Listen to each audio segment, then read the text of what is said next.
We're going to start off with a prayer, and then we're going to jump right in. And I've asked Andrew to lead us in a prayer, and we'll go ahead and get started. Please pray with me. Father God, we praise you for this time that we can come together and just grow in our knowledge of your creation, all the intricacies of how you've made us. God, thank you for John and his devotion to digging into all of this to help us learn more. God, thank you for our time together as brothers and sisters in Christ. I pray that this is encouraging and that we are uplifted this evening. It's in Christ's name we pray. Amen. So I was going to focus mainly on just genetics, but as I was preparing for this, I found some really neat stuff that kind of supports the genetic information. So I'm going to try to talk about genetics, linguistics, and ancient history, all rolled into one. But this all kind of goes together. So there is literally hours and hours and hours of material.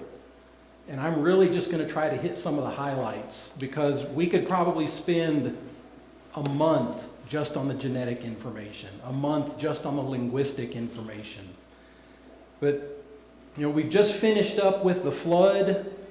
So at this point, the population of the entire world is reduced down to 8 people. We've got Noah, his 3 sons, and their wives. So in Genesis 9:1, it tells us, God tells Noah and his sons to be fruitful and increase in number and fill the earth. Chapter 10 gives us a lengthy account of the population increasing. In chapter 11, we see that the whole world has one language and a common speech. And as people moved eastward, they found a plain in Shinar and settled there. So God has told them to fill the earth, but by chapter 11, verse 4, they've decided to build a tower that reaches to the heavens to make a name for themselves, otherwise they will be scattered over the face of the earth. So God told them to fill the earth, but they've decided, no, we want to stay here and make a name for ourselves and not be scattered. So what ends up happening? Tower of Babel.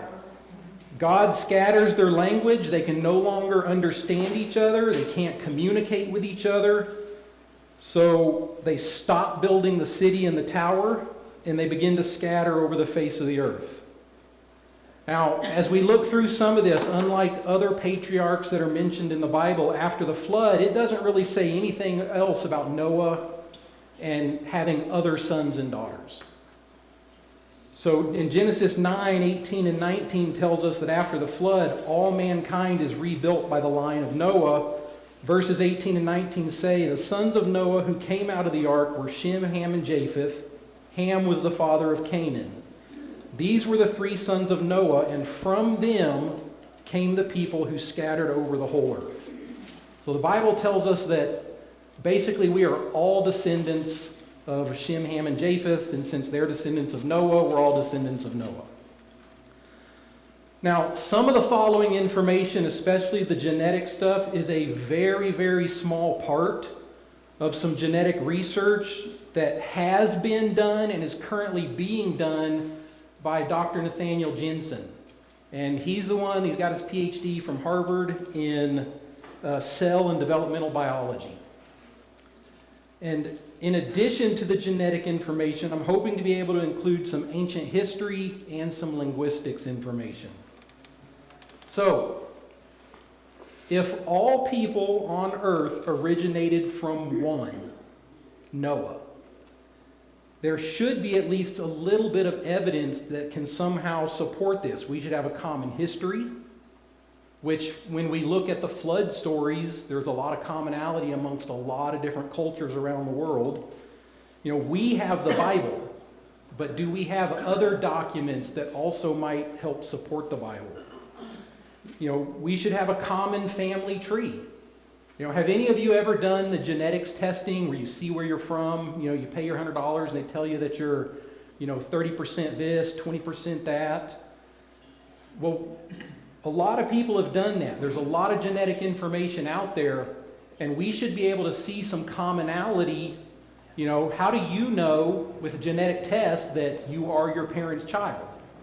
You have similar genetics. And all of these genetics you can link back, and sometimes people will get news that, oh, you've got a cousin that you didn't know about. And sometimes they'll say, oh, guess what? Your dad really wasn't your dad. And this happens sometimes. And sometimes people find out they have children they didn't know they had because they do this genetic testing, because they look at similarities within your genetic markers. Now, the further you get away from the original parent, the more differences you see. So we should be able to backtrack and find a genetic common parent or common ancestor. And if all people came from one and we all originally had one language, is there any evidence to support that we all had one language and then suddenly we had many languages? According to the Bible, Noah had 3 sons, Shem, Ham, and Japheth. I did eat supper, so I'm not thinking about jam. Now, I say according to the Bible because the Quran says that he had 4 sons and one of them refused to get on the ark and he died in the flood. But the Bible says he had 3 sons, Shem, Ham, and Japheth. And the entire earth was populated by them, as we just read in Genesis 9, verse 10. Traditionally, it was thought, after the Tower of Babel, Japheth's offspring migrated north into Europe. Shem's moved east of the Bible lands and into Asia. And Ham's moved into Africa. That was what has traditionally been taught. And this is partly true.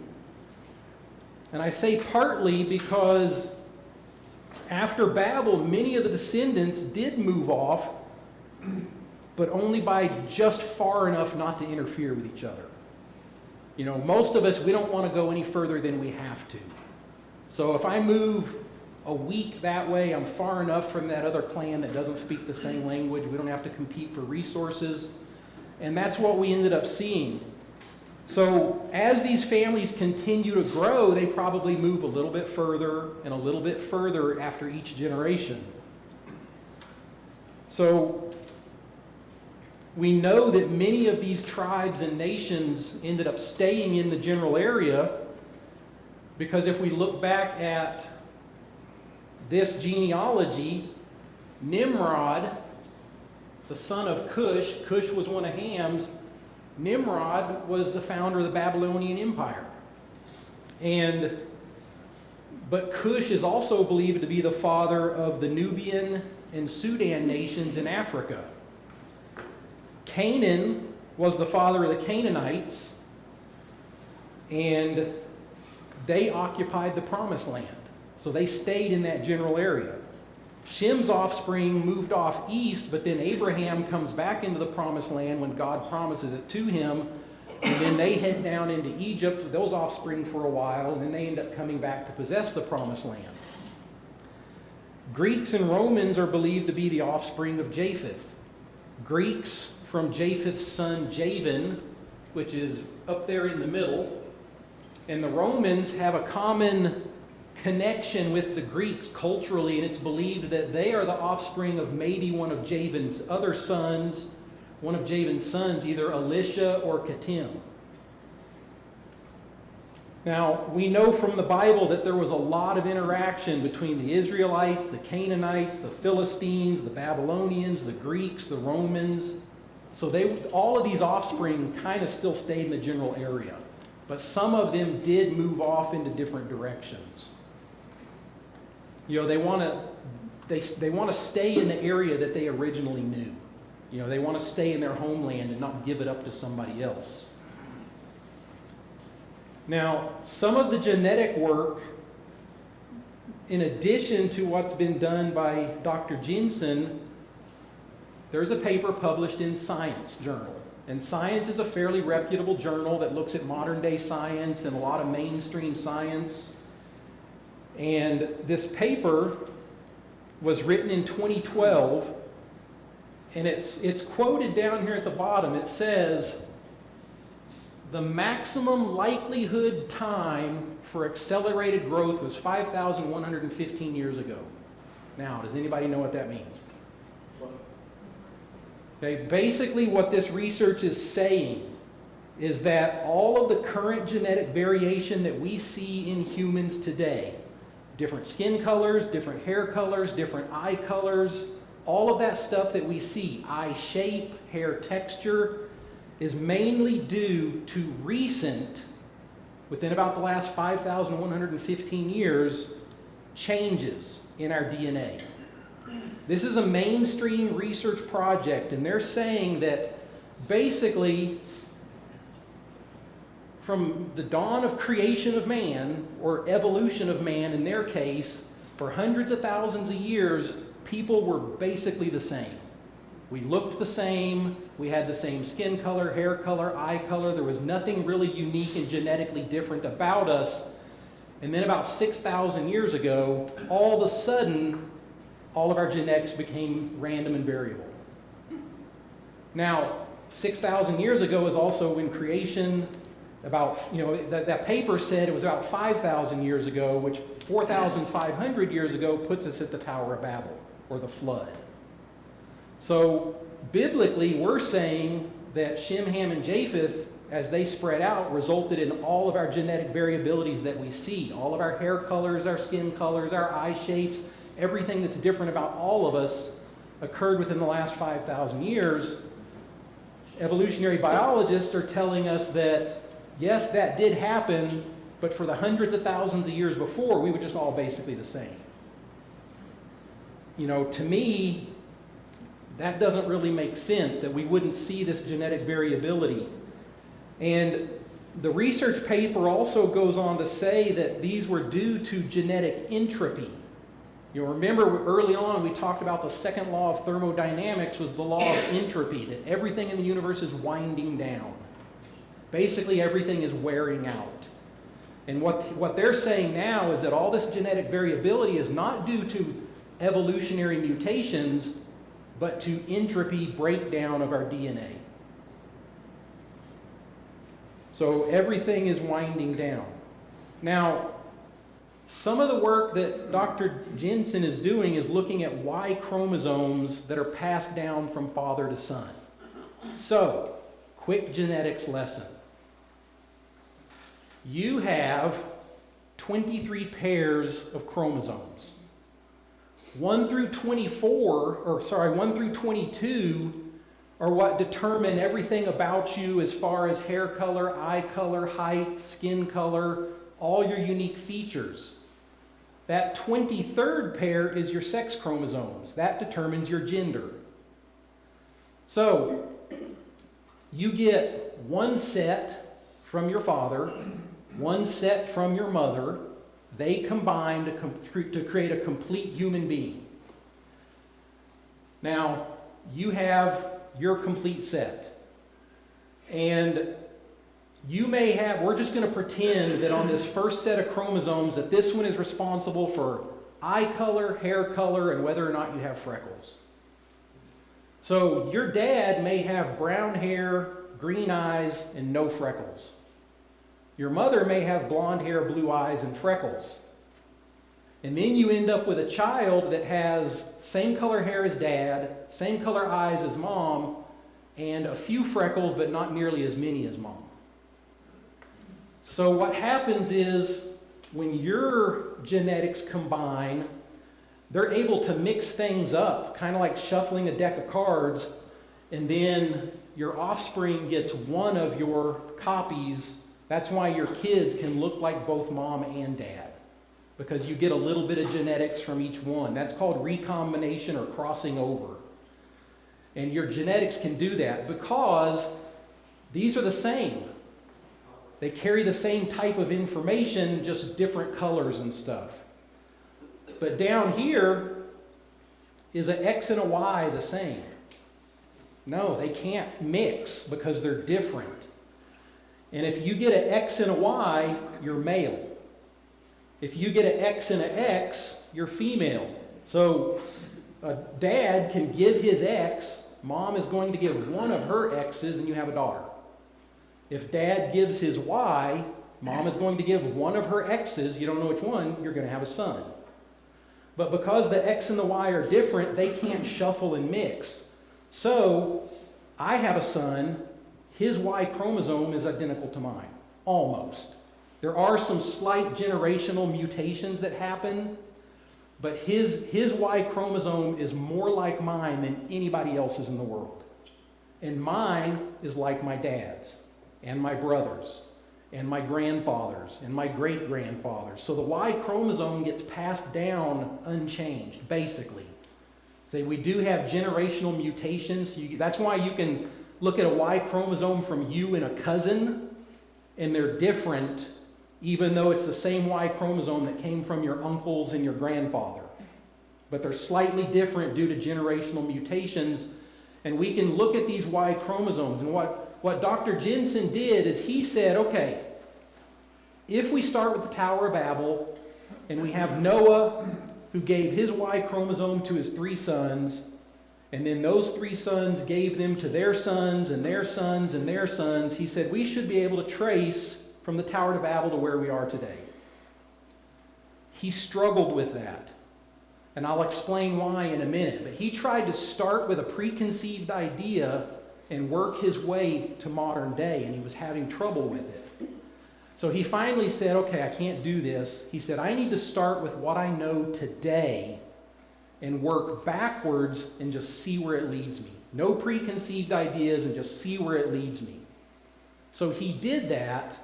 And he was actually, so people have done this all over the world, giving genetic samples. And he didn't go around taking thousands of genetic samples. What he did is he went and looked at all the genetics that's already been done all over the world and reanalyzed the data. And when he started with what we have today and worked backwards, it led him to the Tower of Babel about 4,200 years ago. And he was able to take his own genetics and trace it back with the Y chromosome to Joktan, which is one of the sons of Eber. Peleg and Joktan, and they were the line of Shem.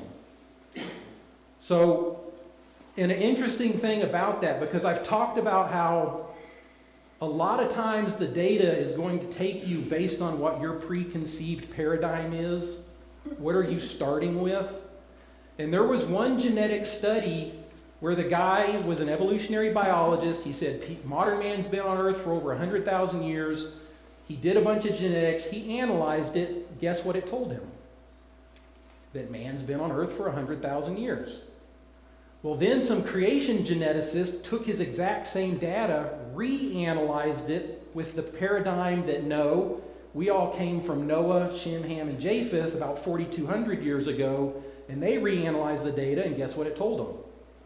That we all came from Shem, Ham, and Japheth 4,200 years ago. So depending on how you look at the data and how you analyze it to begin with is going to be one of the big things that determines what your final results are going to be. You know, I'm not saying that to say that so all this biblical data is false. I'm saying that to say that you can't rely just on one thing. You've got to look at multiple things. And you've got to not have preconceived ideas, because when Jensen went and said, no, I'm going to start with where I am and just see where it takes me. I'm not going to worry about Tower of Babel or anything like that. I'm just going to work backwards and see where it goes. And it took him to the Tower of Babel without him trying to force it there. So Dr. Jensen, he started this research probably back in about 2012. And his real interest is there's a lot of evidence that indicates that the Native Americans that we know of are not the Native Americans that were there originally. That there were other genetic haplogroups. Haplogroups are, you know, if you're Asian, you tend to look Asian, that's your haplogroup. If you're Caucasian, you look Caucasian, that's your haplogroup. So there's evidence that indicates that the first Americans were not the Native Americans we know of, and he wanted to do a lot of genetic research to figure that out. And in the process of doing that, he started doing all of this other research that led back to the Tower of Babel. But he stated in a book that he just wrote called Traced Human DNA's Big Surprise, which I'm hoping to get a copy of that book. But he said, thanks to the genealogies in Genesis 10 and 11, the Israelites can trace their heritage back to Noah himself. We know that. Israelites have a very good genealogy. They can work from their families that they've kept for generations all the way back to Abraham, back to Noah. And Israelites are able to do that. And then he said that these chapters record a precise and specific numbers of generations from the flood down to Abraham. The DNA-based tree contains near exact matches to this family tree structure that the Bible mentions. And he says that, furthermore, all the nations of the world trace their ancestry to the names listed in Genesis 10 in the table of nations. And then, so he says, naturally, these results imply that we should find Noah and his 3 sons at the base of the DNA tree. And he says we do. So that's what his research has led to. Now, some of the timelines I've looked at put the Tower of Babel occurring somewhere between 100 to 360 years after the flood. I think it's about 100 years, and if I remember and have time, I'll explain how we get some of these different numbers of 100 to 360. But that's a big time gap. Whether it's 100, that's 260-year time gap in there. So, but we do know that the Tower of Babel was most likely during the days of Peleg. So everybody knows who Peleg is, right? I know a lot of you do, but... So we'll go back to this timeline that we looked at once before. Shem had a son, Arphaxad. Arphaxad had Salah. Salah had Eber. Eber had Peleg. So we know from the genealogies in the Bible, it tells us that how old they were when they had their children. Now, this is a side note, but it's really interesting. If you had to guess any wild number you want to guess out there, how many generations have there been from Adam to today?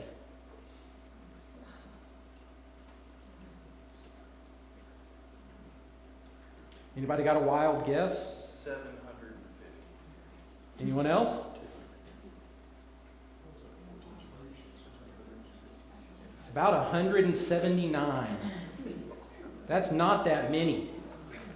We oftentimes will say my 4 times great-grandfather, my 5 times great-grandfather. Adam is basically all of our 179 times great-grandfather. So it's not that far back. Because we have actual generations from Adam all the way up to Abraham. And then from Abraham on, we figure it's been about 4,025 years. And every 25 years for us is roughly a generation. So we can end up figuring all that out. It's about 160 generations from Abraham to today, and we can see how many generations it was from Adam to Abraham. So it's about 179 generations since Adam walked the earth, which is not that much. But I just found that to be really interesting. So there's been roughly 4 generations since the flood. Because we've had the flood. 2 years after the flood, Shem has a child. That's 1 generation. Arphaxad, Salah, Eber, Peleg. 4th generation.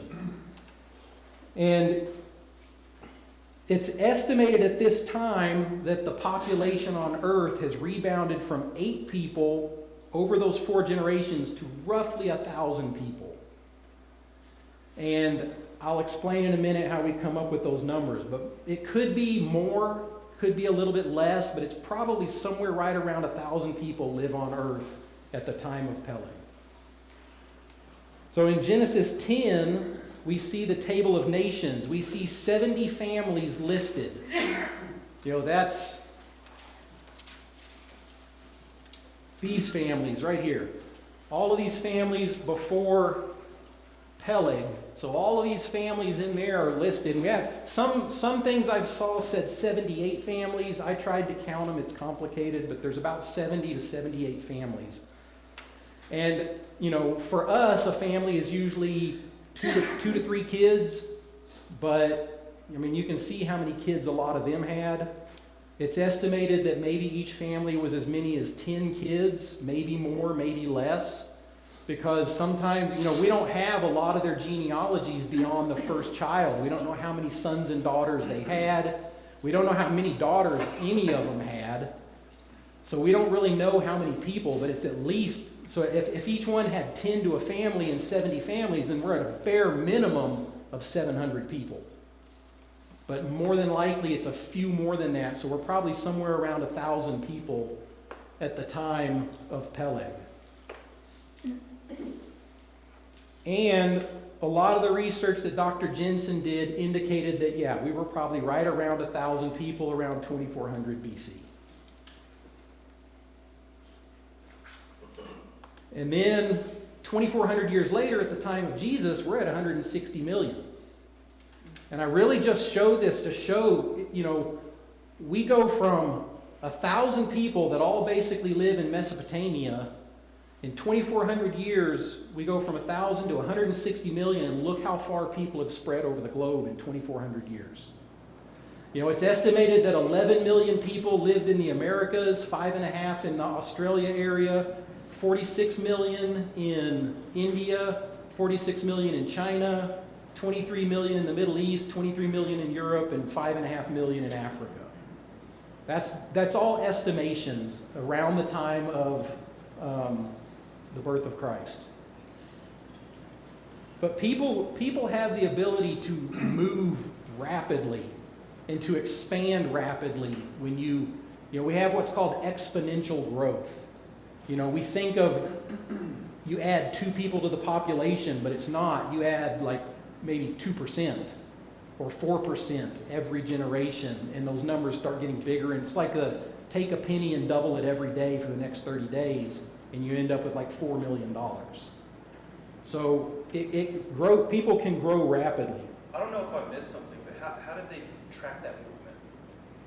Some of it is through historical documents, knowing what other cultural histories have recorded as to what was happening and who was living at the time of Christ. And some of it is artifacts that were found and dated to particular time frames based on the complexity of the tools and stuff like that. Like the oldest artifacts and documents of that general area, Right. basically. Right. And, you know, the Chinese culture had at 1 AD had a pretty robust history. You know, so did most of the African countries, and the European countries had a pretty good historical documentation and accounts at that time. Now, Dr. Jensen's research shows, and I know this looks confusing, it shows how these different genetic variations isolated from each other and moved around the known world at the time. So, you know, if we had Shem, Ham, and Japheth, we basically had 3 haplogroups. Shem looked like Shem, Ham looked like Ham, and Japheth looked like Japheth. And their children probably favored them. So, you know, we don't know what Shem, Ham, and Japheth looked like. But if you notice, you know, some of these have the same. We have E1B1A and E1B1B. That's telling us that at one point, E1B1 was a haplogroup. Something caused them to split. And over several generations, they began to look a little bit different. You know, different facial features, different hair colors. And, you know, we see this because of what's called founder effect. You know, if you take a large population, grab a handful out, and move them to another country, you only have the genetic pool that you moved to the country. You don't have everything that was left behind. And we see this in the Amish culture. Amish are very prone to having polydactyly, having a 6th finger or a 6th toe, because one of the original founding members that came over with the Amish group had polydactyly.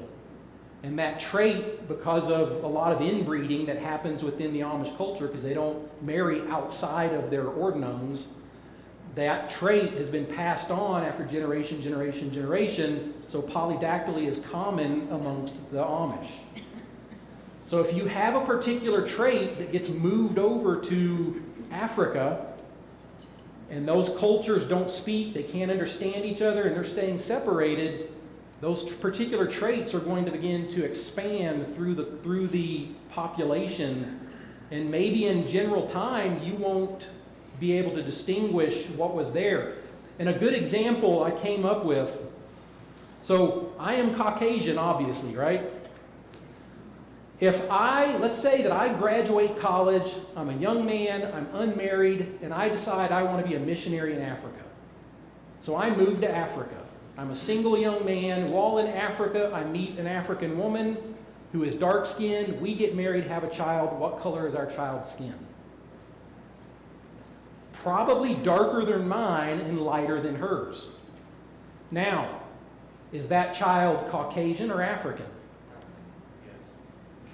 Now, let's say we love it in Africa, so we decide to stay, and that son that we had marries an African woman. What color is their child? Probably darker than him, but lighter than her.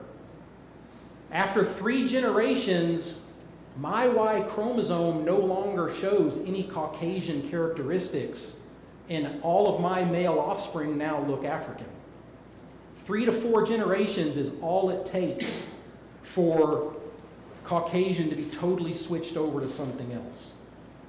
So the idea here is that probably these original people were olive-skinned, kind of in the middle, not quite white, not quite dark. So they had a wide range of colors that if you move into a certain area and Ham just happens to be a little bit darker than his siblings, and believe it or not, if you live in Africa, having dark skin is a genetic advantage because it protects you from the harsh sun. It also helps protect your folic acid levels in your body, so your reproduction is better. So having dark skin is a genetic advantage there. Having light skin is a genetic advantage in Northern Europe because the sun is weaker and our light skin does a better job making vitamin D. And because the sun is weaker, we don't need dark skin to protect our folic acid levels. So in 4 or 5 generations, these characteristics easily would have shown up in these various areas because they were a genetic advantage, better reproductive ability. But Now, can skin get darker than the original? It can. So you think that Shem, Ham, and Japheth all look wildly different? I think they could have been varying degrees of in the middle, tan, very tan. I mean, I don't know that, but it's certainly possible because if you're in the middle, you have a much greater chance of being darker or lighter. I got a question. Yeah. I want to back you up just a little bit to the 160 million people on earth when Jesus. That makes me think of things way different than I normally would because I'm thinking of a smaller area for them to go when Jesus told them to go and preach the gospel to all the world. Thinking about 160 million people is way different than what I was thinking originally. Now, likely did the apostles make it to the Americas? No. They probably didn't make it to Australia. They may have only barely made it into the near Far East. You know, we know that they made it into Spain and Rome and up into Europe. Yes. India. Yeah, into India. Parts of Greek, you know, the Greek areas. Give you a little genetic situation. We often think of Barack Obama as the first black president. Right. Thomas Jefferson's grandmother was black. Yeah, there's a lot of, you know, there's a lot of stuff. Like I said, one of the things that Dr. Jensen says is we are all a lot more related than we think we are because it's not been that many generations. So, you know, so Genesis 9, you know, God blesses Noah and his sons, tells them to be fruitful, increase, and fill the earth. And now after Babel, we're starting to see this happen. This Q group, which I don't know, I don't think I have a laser. Maybe I do. Doesn't work. This Q group up here is actually Native Americans. The majority of Native Americans are that Q haplogroup. And we know from historical stuff that probably around 500 AD and again around 1000 AD, that Q group made it across into Alaska and worked their way down into the Americas. And that's what his original research was trying to look at, because he knows that this Q group moved down into this area, but he believes there were other people there before, and he was trying to figure out genetically who these other people were. So this is about an hour-long video if you want to watch it. It's pretty interesting. It's on YouTube. So, but I find this genetic information to be very interesting and very compelling. But is there other evidence that can help support it? So, if there was one original language that was scattered to multiple languages, at Babel, what was the original language? And how many new languages were created? Truthfully, we probably can't answer those questions, ever. How do you know what the original first language was? Is it one of these languages? Or when the Tower of Babel happened, did that language go away and everybody get a new language? So we may never be able to figure out what the original language that Noah spoke was. So, but there is some interesting information, even though we can't figure this out, there's some really good information about the origin of languages. So, most evolutionists believe that if man evolved from ape-like creatures, then our language must have evolved along with them. So, but we have what linguistics call a linguistics paradox. Now, what is the purpose of language? Yeah, to communicate. We are communicating ideas. We can communicate dangers. We can pass along information. By doing that, we can do cooperative work. If we didn't have language, I wouldn't be here right now doing this, because none of you would know what I'm talking about. I'd just be up here making noises and gesturing at pictures. So, Mark Pagel is an evolutionary biologist and a professor in the UK, and he states in a paper that he wrote in 2013, he's trying to explain the linguistics paradox in this paper, and he says, you can take a gorilla or a chimpanzee from its troop and plop it down anywhere in the world that these species are found, and it would know how to communicate. He says you can do the same thing with donkeys, crickets, and goldfish, and you'll get the same outcome.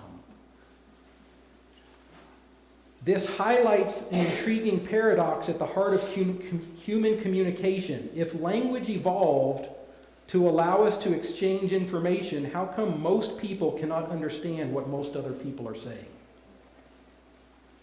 So, most people in the world, we can't understand most of the other people in the world, unless they happen to speak English or we speak another language as well. What Pagel then asks is, why would humans evolve a system of communication that prevents them from communicating with other members of the same species? There are currently about 7,000 languages spoken on this earth. Evolutionists tend to believe that language should have started out with grunts, gestures, simple words and sounds, and then over time it evolved into a much more complex communication system that we have today. But when we go back and look at language, we actually see the opposite to be true. How many of you can read this? Because this is English, Old English. But studies of old languages show that language has become simpler over time. 1,000 years ago in Old English, we had 5 cases for nouns. And if you want to know what that means, you're going to have to look it up, because I don't know if I can explain it. But cases are shown by different endings to the nouns, adjectives and pronouns. And then you had grammatical gender, masculine, feminine, or neutral. and that also determines the endings of the nouns. And then you also have what are called strong nouns and weak case nouns that also, this is only showing the strong case. If you had the weak case, you'd have double this. And this is basically conjugating the word this, based on Old English noun cases and strength and gender. We see it in some languages. In Spanish you end with one letter if it's masculine, another letter if it's feminine. So we see it in other languages, but Old English used to be super complicated. But it has gotten simpler over time. And we see this in a lot of other old languages. They've actually gotten simpler over time. But if we evolved from a simple grunt and gesture, it should have gotten more complex over time. Now, as to what the original languages were after the Tower of Babel, we really don't know. But it's estimated, these are biblical estimates, biblical scholars who have come up with these estimates, and they say that there were probably somewhere between 70 and 150 new languages. 70 because we had 70 families, 150 because we don't know how many kids some of them had. So, the Table of Nations indicates, we had 70 families, but we see that several of these, Japheth's, we don't know what kind of offspring, Tubal, Meshech, Taurus, Mahdi, Magog, we don't know how many kids they had or anything like that. We don't, any of Aram's offspring, we don't have theirs. Lud, Asher, Elam. So we have a lot, and here we have first generation, second generation, third generation, fourth. Because Moses is really only interested in continuing the line of his people. He's not really that interested in the other lines and where they end. It just basically says these people became the Amorites, these people became the Hittites, and doesn't really tell us much more than that. So,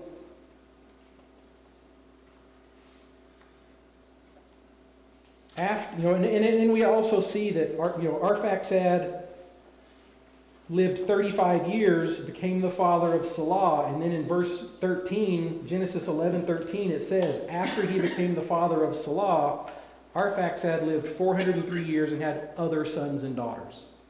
How many?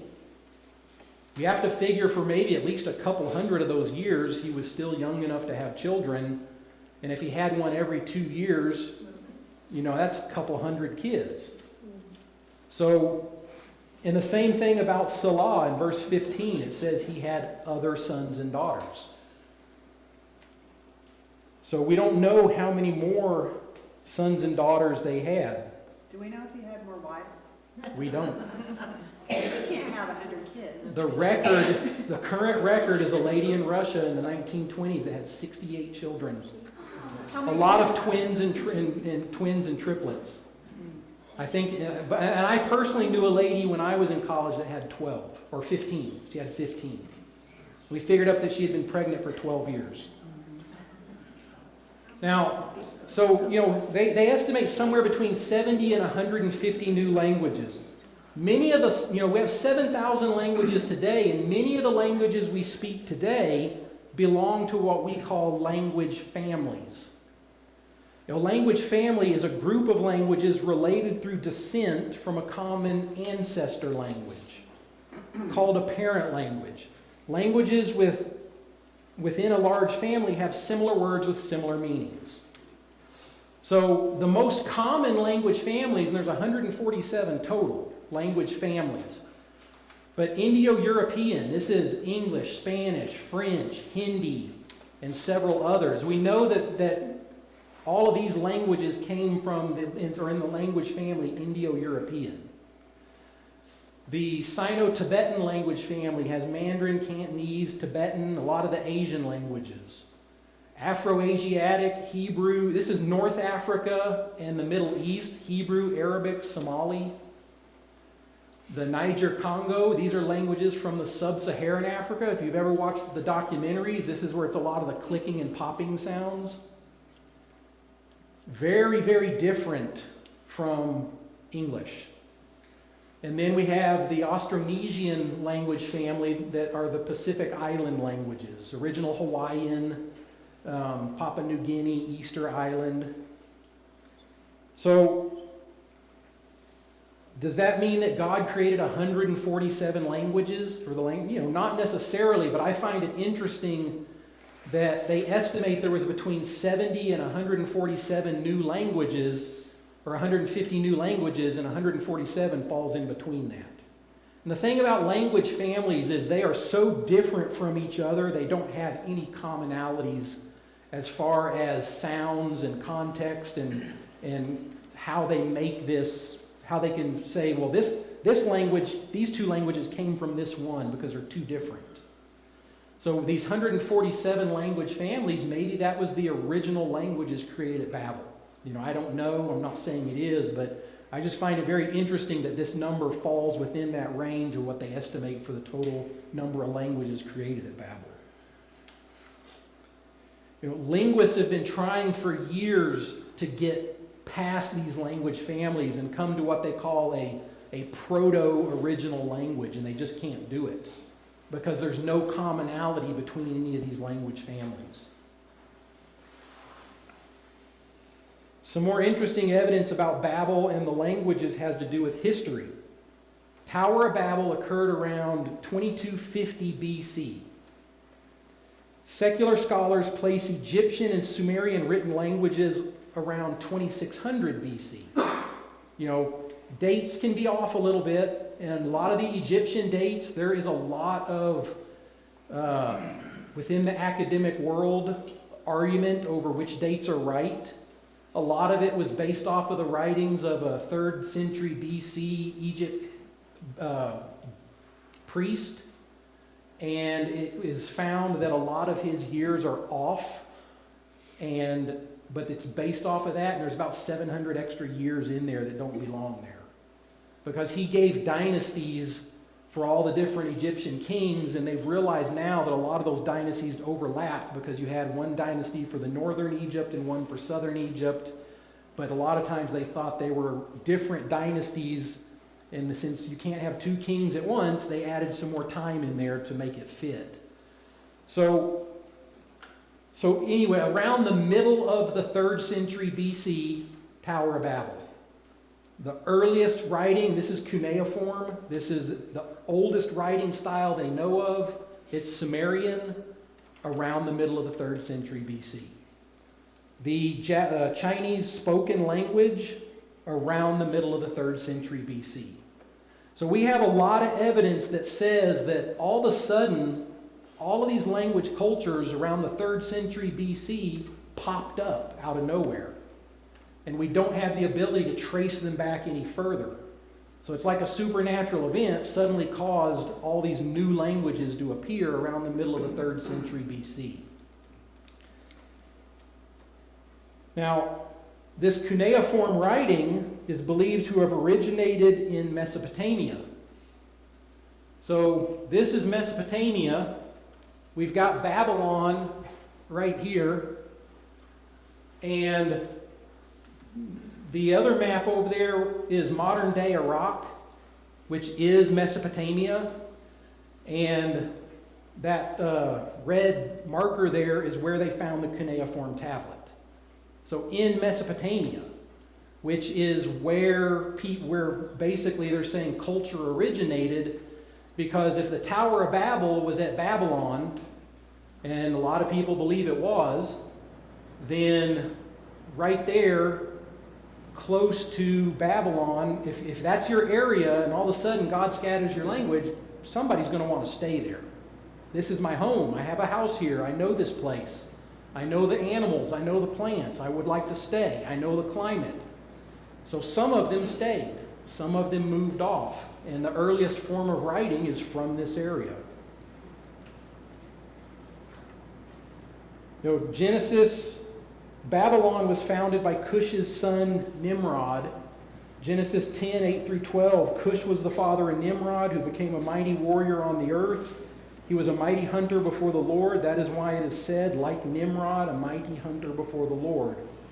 The first centers of his kingdom, verse 10, were Babylon, Uruk, Akkad, and Calneh in Shinar.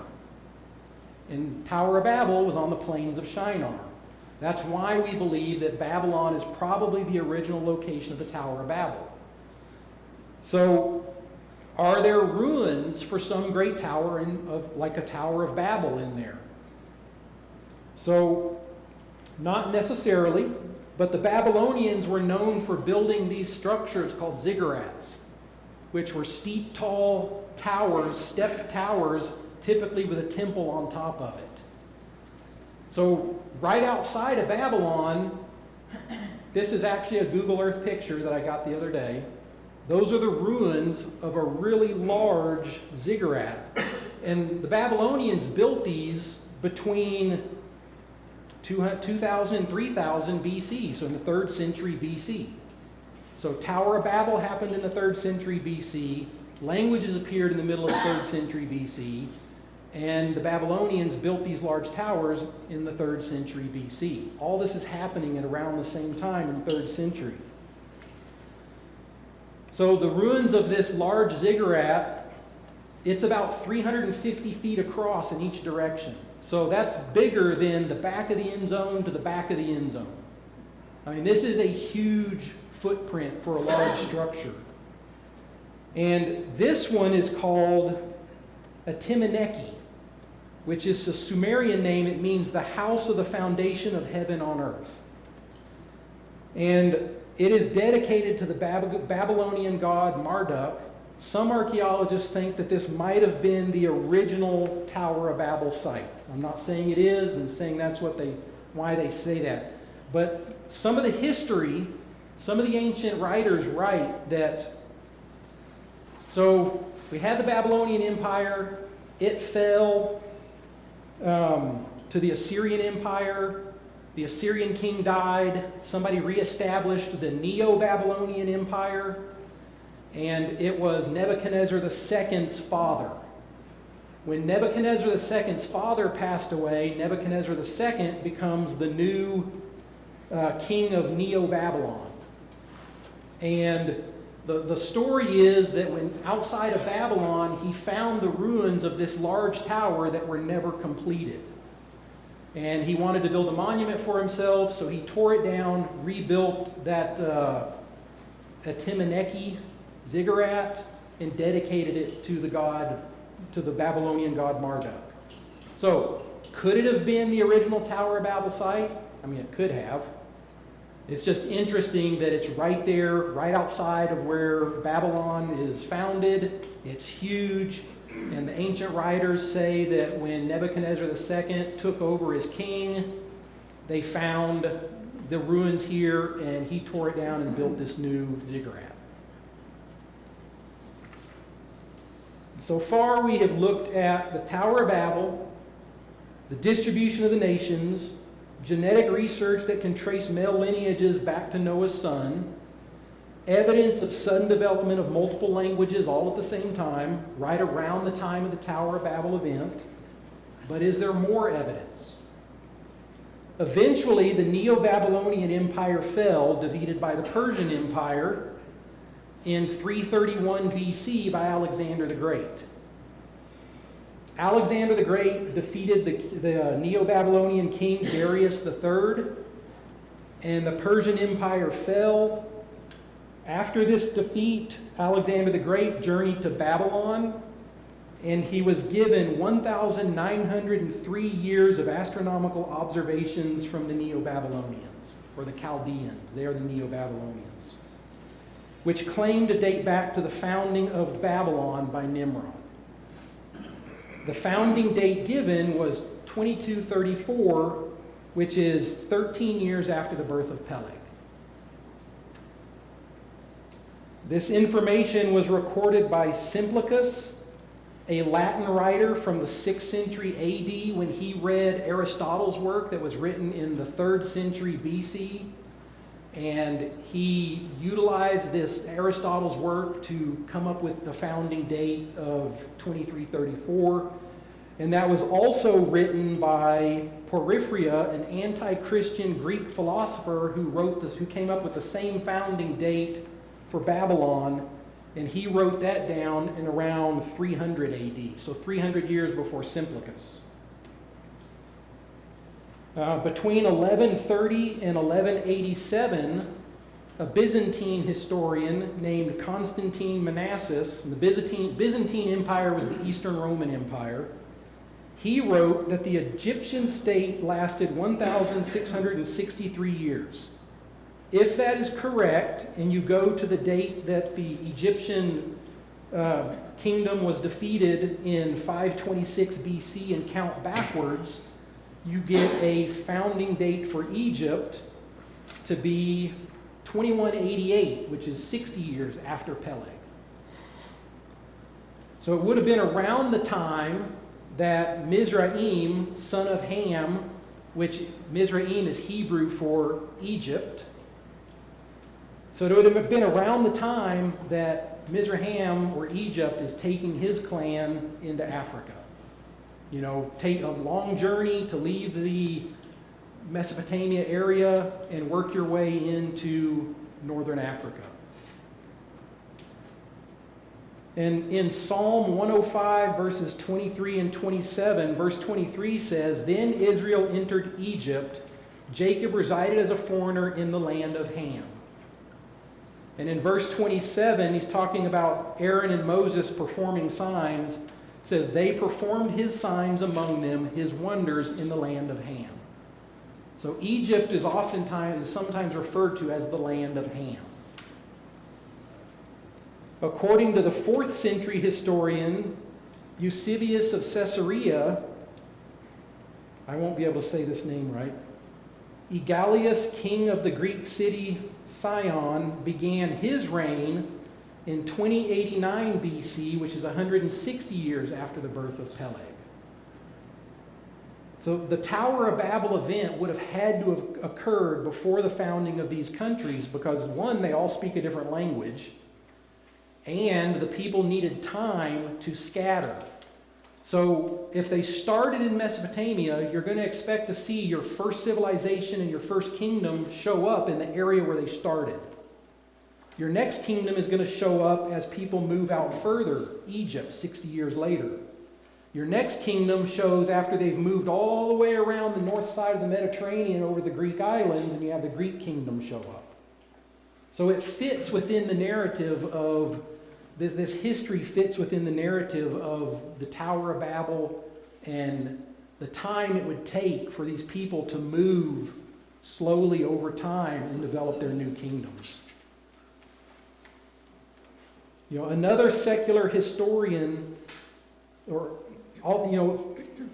secular historians tend to agree.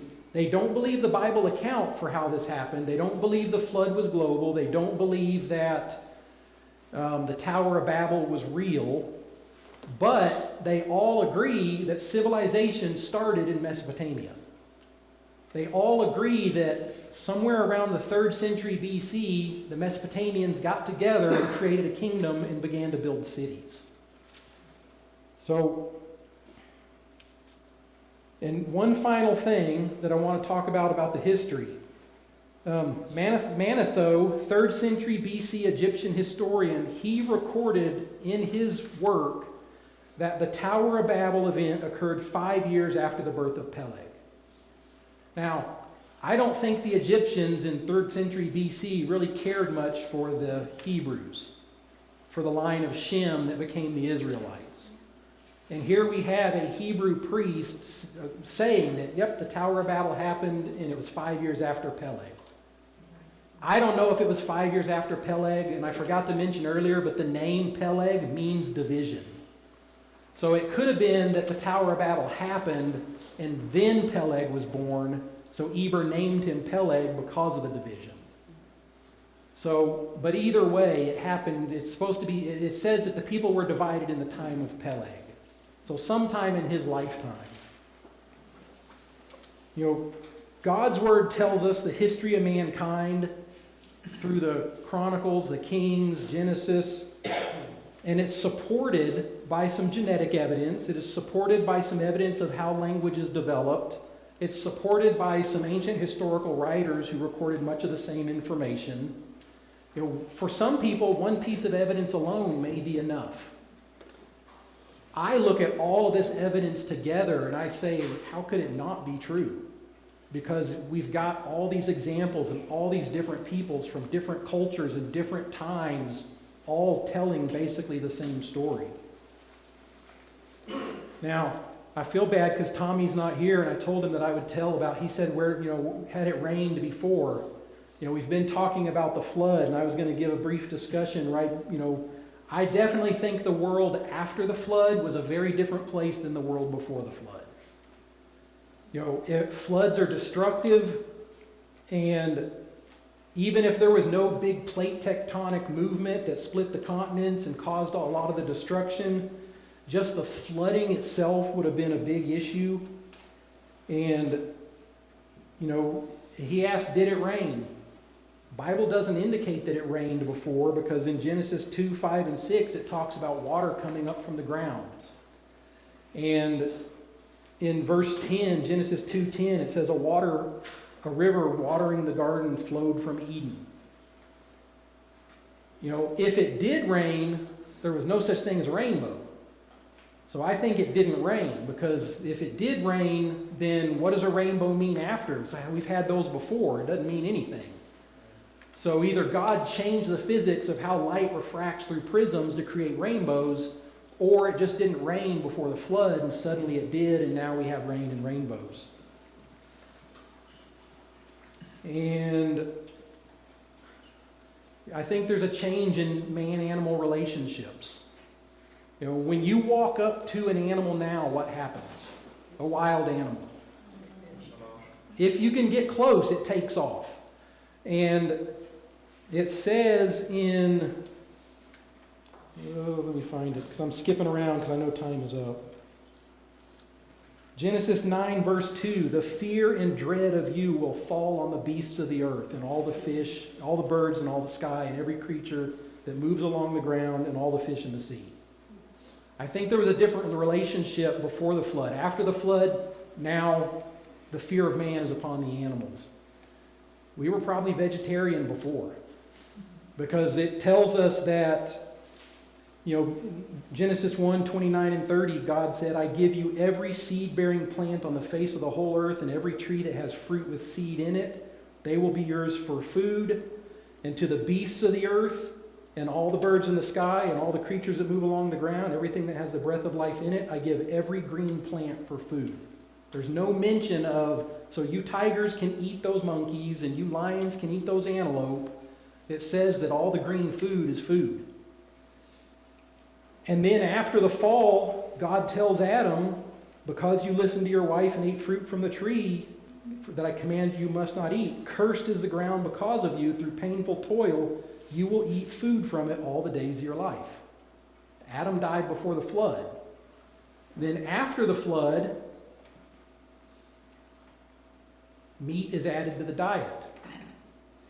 Because it says, Genesis 6:21, or in 6:21, before, when God is telling Noah to take food for all kinds of animals, he doesn't say take some other animals for the predators to eat. And then the last thing, after the fear and dread of man, he said, everything that has life and moves about will be food for you. But you must not eat the meat that has lifeblood in it. He says, I gave you the green plants, now I give you meat. So, we actually made it through. So, I finished that. This was originally one lesson, and I made it into 3. So, and I know I rushed through that, and it was a lot of information, and I hope I did it justice, because I really just kind of hit the highlights, but I think next week I'm going to start talking about dinosaurs. So I'm done, and if you have any questions, you can ask them, and I'll stick around and whatever, but I know